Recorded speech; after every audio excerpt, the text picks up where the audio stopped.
Hi, welcome back. It's Here First from IPR News. I'm Megan McKinney. Some Iowa 8th graders will get to play in varsity sports this year. And later in today's episode, we're checking in on the eastern Iowa community of Lansing, how it's doing without its iconic bridge that's been closed for the summer as it's being rebuilt. It's Wednesday, August 26th. Iowa Senator Chuck Grassley doesn't think any restrictions on mail-in ballots will go into effect for the midterm elections. This week, the Supreme Court let stand for now an executive order from President Donald Trump. It directs the U.S. Postal Service to determine which Americans should receive mail-in ballots. Justices ruled some provisions of the order could remain in effect while legal challenges work their way through lower courts. Speaking to reporters yesterday, Grassley says the president proposed the changes months ago, but it remains to be seen if his order will be allowed under law. If they'd been instituted then, they probably would have had time to carry out. But now with the Supreme Court's not really making a final decision, I'm not in a position to make a decision. I'll let the courts do that. Whether or not the president has the authority to do that, Iowa is among the states that have provided their full statewide voter registration lists to the federal government. The Trump administration has sued 30 states and Washington, D.C. for not complying with the request. According to the nonprofit Brennan Center for Justice, 23 of those cases have been dismissed. Taylor Weddick, the Democrat who's running to be Iowa's next state auditor, says there should be more transparency about private school budgets.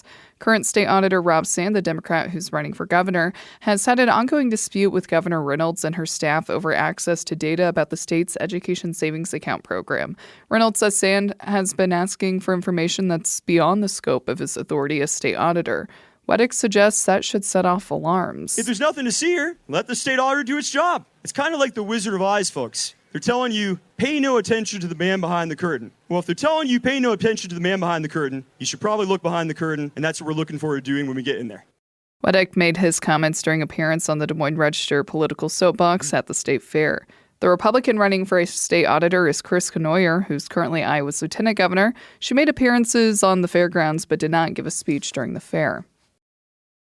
School districts spent the summer weighing their options under a new state law that allows 8th graders to play high school sports.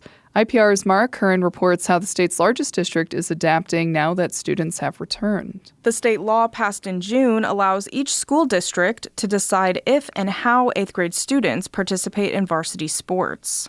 Jason Allen with Des Moines Public Schools says they decided to consider eligible students based on their needs. I think ultimately, number one, it's about the safety and security of the player, and that's going to take priority over any situations that we have regarding our rosters and our participation rates. While they are not considering roster numbers, Allen says they will consider how moving a student up will impact the middle school and high school programs already in place.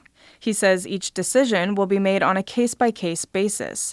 When a student is interested, the school will evaluate their skill level, physical and emotional maturity, and whether they are ready for a high school level workload. I'm Mara Curran, IPR News. Corn futures prices recently hit an 18th-month high in light of lower yield predictions for this year's harvest. Despite that positive price increase, ag economist Abigail Peterson with the Nebraska Farm Bureau says many farmers will still see losses this year. It's still obviously a hard year to look into, and knowing that prices went up just a little bit, but bushels went down is definitely something they're going to have to consider going into harvest. Inflated costs for producers like fertilizer and diesel have dented farm income this year. U.S. exports are expected to be high as global production fell, and high beef and pork production has raised demand for corn for livestock feed.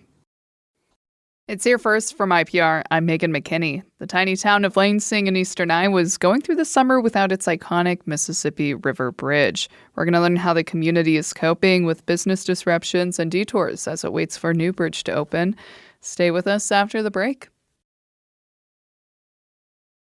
Welcome back. It's Here First from IPR. I'm Megan McKinney.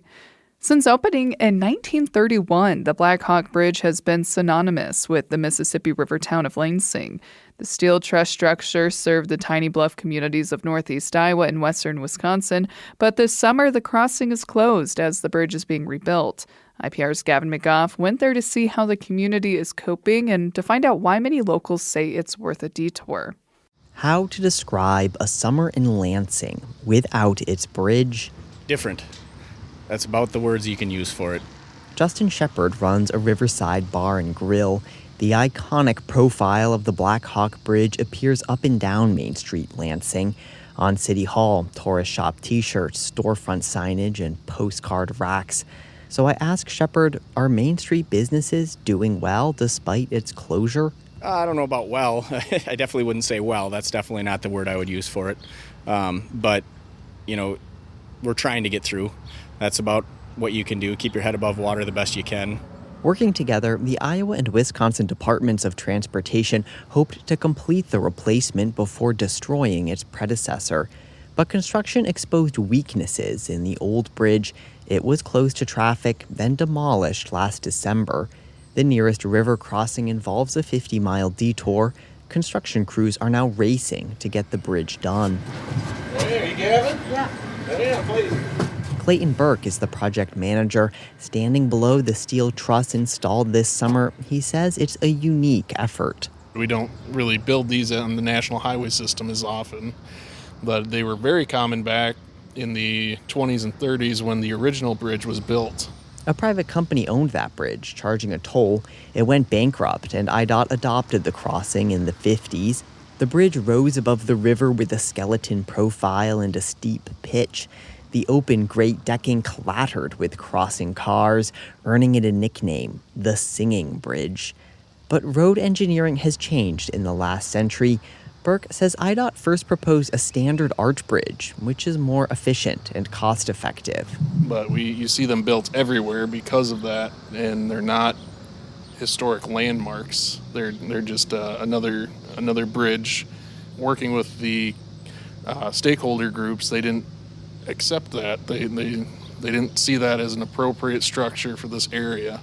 Residents packed public input sessions and wrote comments. IDOT relented, drawing up designs for a historic steel truss. The project cost is approaching $200 million to serve a region of less than 10,000 residents. But Lansing didn't stop there. When the old bridge went out, stranding businesses and commuters, it rallied again. Appealing to Governor Kim Reynolds, the people of Lansing got a ferry. It's the afternoon rush on the ferry here at Lansing. Amongst all of its trips, it can do 500, 600, maybe even 800 cars a day, but the bridge used to carry over 2,000, so this really just is a fraction of the service that the Black Hawk Bridge can do. The ferry adds roughly $20 million to the project cost. Wildlife managers relocated fragile species along its route. The new bridge has other costs. The footing required 2 homes in Lansing to be demolished. Families relocated. The historic design increased the bottom line by roughly 15%. But to the people of Lansing, the bridge is worth it. Town Mayor Mike Verdin says their passion has been the project's driving force. That was very important to the people of this area. That piece of local heritage be maintained to the greatest extent possible. Again, that was a tremendous expense that the DOTs, Iowa and Wisconsin, chose to bear, but small town voices do get heard. The new bridge is set to open in spring of 2027, but IDOT won't be done with Lansing yet. It then moves on to Main Street, which will be closed for redesign and repaving in 2028. I'm Gavin McGough, IPR News. And I'm Megan McKenney. It's here first from IPR News. Thanks for listening today. You've probably heard the news. Dolly Parton has passed away.